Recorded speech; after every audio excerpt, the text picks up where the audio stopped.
Hey guys, this is Frenzy, bringing you a game from Intel Extreme Masters Tournament in China.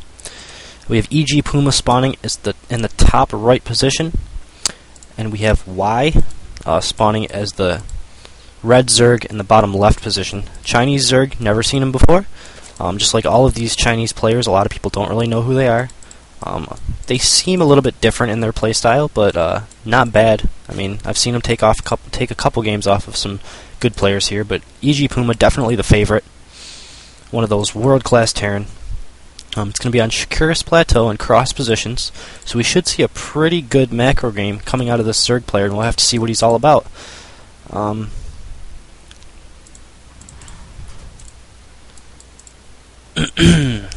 We see Overlord scouting to the close-by air position. And not really much else to say. He's probably going to be trying to go for a pretty quick hatchery. Although he could be scared of a bunker rush. Not really sure what Puma's going to have in store. I mean, he can definitely bunker rush really well. But generally, he likes to have that early gas to get up some Hellions and get his natural as quickly as possible. It's generally the better way to play if you think that you're better than your opponent. Able to get up your expansion, get your macro going quicker. So you can win in the longer term game. And it's a very solid, safe opening. So we see the fast hatchery coming out of our Zerg player. We see the drone scout, he's going to be coming in. He'll be able to see the fast gas, he'll be able to see the barracks time. Shouldn't be too scared of any sort of a 2x pressure build. And actually, he's going to be denied scouting. Very, very nice by Puma, coming up here and hold positioning his SCV until he had enough money to be able to build that supply depot in the correct location. That was actually extremely well done. So he has no idea if there's a 2-rax inbound, if it's a 1-rax expo, or if it's a gas build. He's probably just going to react to the gas build. That's generally the only thing you can do, because you can start to hold off early. And you see this Marine coming out. He's going to try to trick him into thinking it's a 2-rax pressure, because this is the only way you would get a reaction out of a 2-rax pressure, is usually it would begin around this time. It would generally have the second and third Marine following up behind this, and maybe a couple SCVs. And now he has to be a little bit scared, and you might see a couple Zerglings being produced. I don't really know if he's going to fall for it or not. Looks like he's just building up drones, so he must think that it's going to be a gas build or a 1-rax expo. We only see 2 Zerglings in production, so he's not going to be fooled by it. If he came in and built a bunker, I'd be kind of surprised. He's probably just going to come up, try to get some scouting information. He'll see the gas timing. He's actually, still pretty far away from speed. A huge amount of drones got transferred down to this natural. And the command set are coming up, and we'll see this little switch, and we'll start to be producing some Hellions.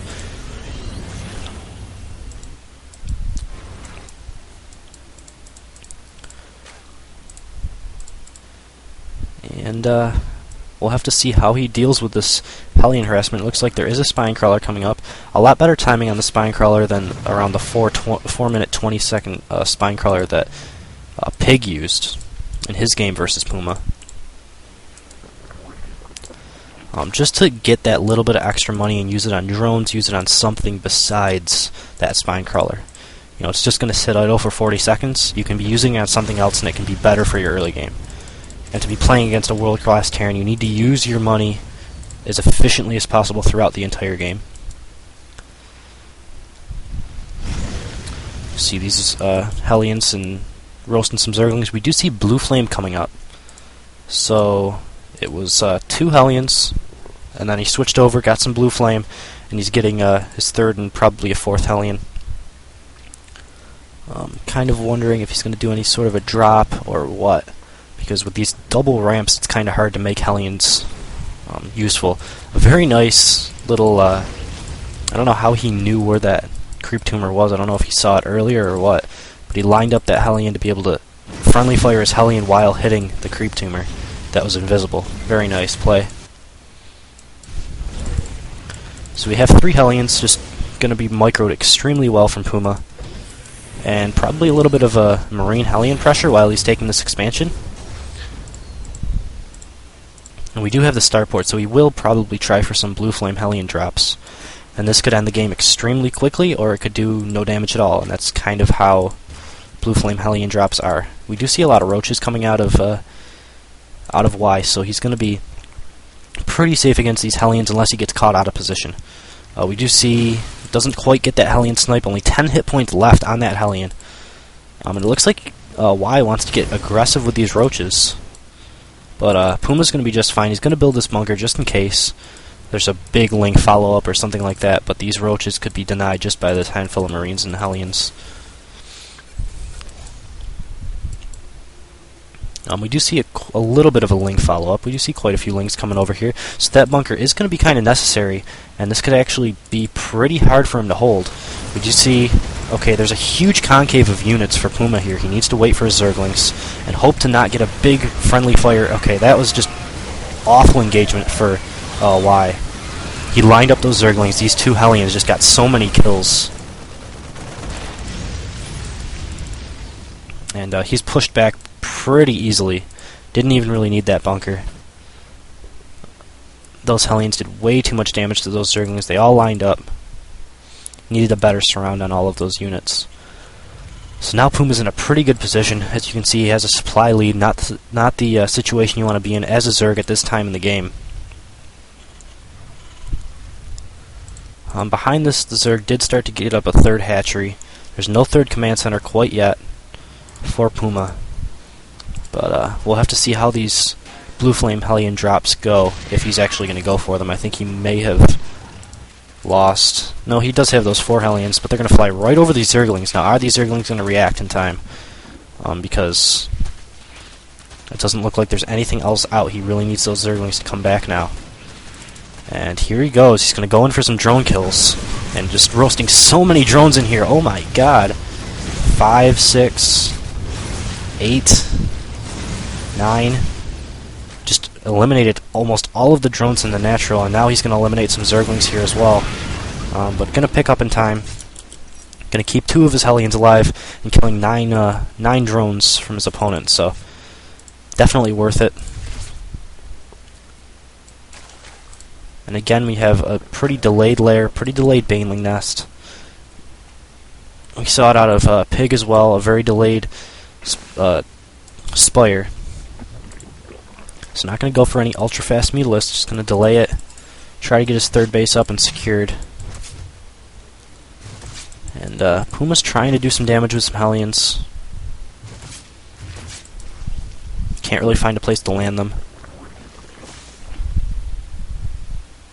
He's just going to fly over here and hope that his opponent forgets about it and use them at a later time.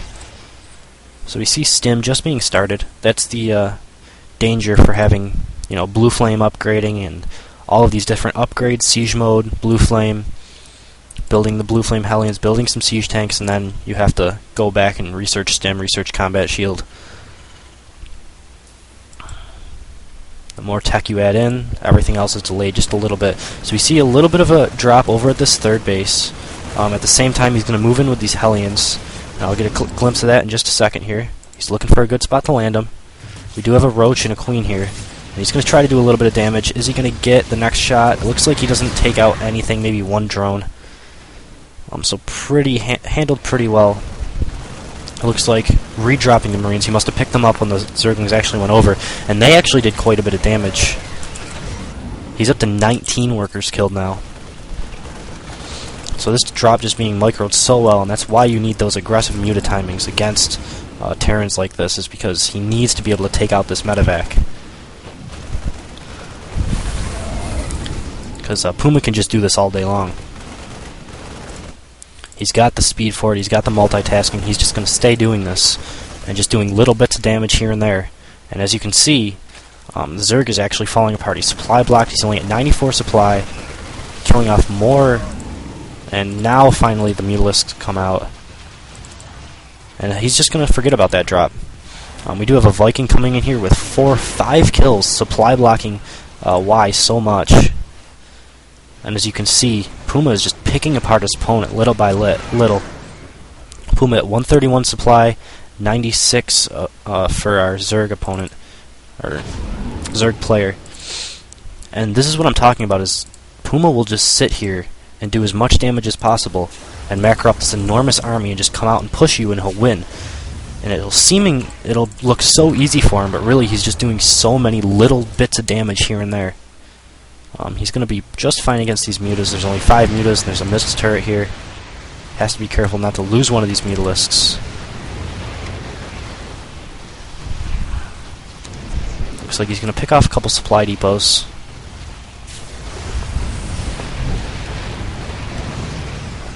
And is he actually... No, he doesn't save that supply depot. And now all of these Marines coming over. And looks like he's trying to do a counterattack. He wanted to get into the natural and do some damage, but Puma's too good for that. Had a good siege mode coverage area. These mutas going to try to dart in, do a little bit of damage. And forcing his opponent to build all units while he already has an SCV lead. Just keeping his army in aggressive positions. And I have a feeling as soon as this push actually commences, he's just going to die to it. Y just doesn't have enough units. Even if he manages to defend it, Puma just has such a bigger economy than his opponent. It's just going to look very one-sided. Losing a ton of units to that siege tank fire. And that was just terrible. Not what he needed right now. And he's just going to let this base go. And it's just... Even if he defends it, like I said, Puma's got 3 bases. They're all fully saturated. He's got a drop coming over. He's building another base.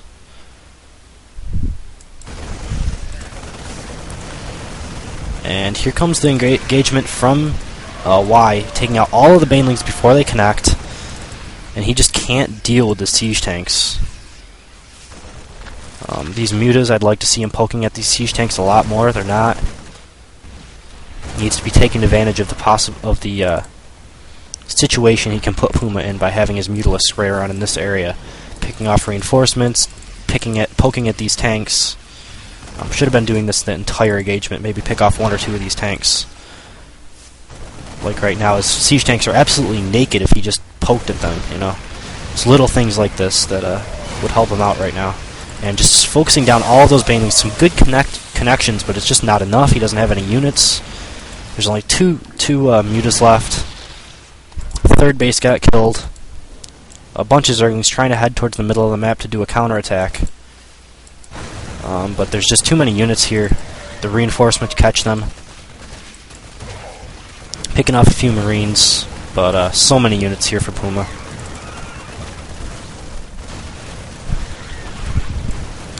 And it's going to be GG anytime now. GG. Puma wins. Brings the series to 1-0.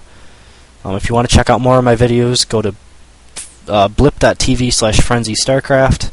I'm going to get into the next game in just a second, so check that out.